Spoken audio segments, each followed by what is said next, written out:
Rudi খবর পায় আদিত্য তাকে অ্যারেস্ট করতে আসছে।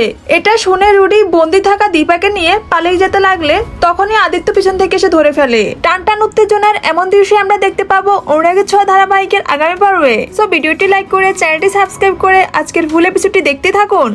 অনির্বাণ কাঁদতে কাঁদতে আদিত্যকে বলতেছে, বিশ্বাস কর ভাই, আমি এসব করতে চাইনি, আমাকে ফাঁসানো হয়েছে, আমাকে ব্ল্যাকমেল করা হয়েছে, আর বলেছে আমি যদি সত্যিটা বলে দিই তাহলে আমাকে জেলে পাঠিয়ে দেবে, আমাকে মেরে ফেলবে।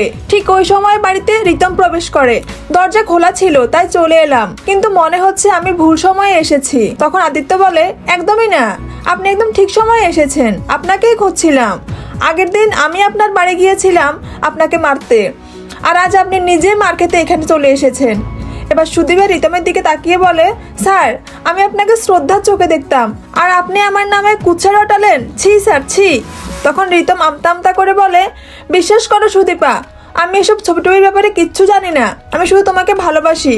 তখন আদিত্য বলে, ভালোবাসার দোহাই দেবেন না, আপনি একজন শিক্ষক হয়ে যা করলেন তার জন্য আপনার লজ্জা হওয়া উচিত। এবার আদিত্য অনির্বাণকে প্রশ্ন করে, কে ফাঁসিয়েছে অনি, নামটা বল। তখন অনির্বাণ সবটা খুলে বলে যে কৃষ্ণ রায় তাকে কি কি বলেছিল, কিভাবে ব্ল্যাকমেল করেছিল। সুদীপা সুস্থ হয়ে গেলে যেন তাকে বাড়ি থেকে তাড়ানো যায় সেজন্য এরকম প্ল্যান করেছে। তখন আদিত্য চমকে উঠে বলে, তার মানে এই সবকিছুর পিছনে কৃষ্ণ রায়? সুদীপার ট্রিটমেন্টের টাকা না দেওয়া থেকে শুরু করে জাল ওষুধ পাচার করা, রিতম স্যারকে উস্কানি দেওয়া, সবই লোকটার প্ল্যান। এদিকে রিতম রুডির কাছে এই খবরটি পৌঁছিয়ে দেয় যে স্যার আপনি তো ধরা পড়ে গেছেন, অনির্বাণ সব সত্যি বলে দিয়েছে স্যার, আর আদিত্য যাচ্ছে আপনাকে অ্যারেস্ট করতে।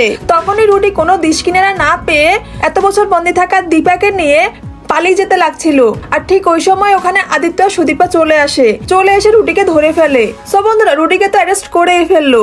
এবার দীপা যদি তার হারানো পরিবারকে ফিরে পায় তাহলে তোমাদের থেকে কেমন লাগবে অবশ্যই কমেন্ট করে জানাবে। আর পরবর্তী এপিসোডের আপডেট সবার আগে পেতে আমাদের চ্যানেলটিকে সাবস্ক্রাইব করে রাখবে।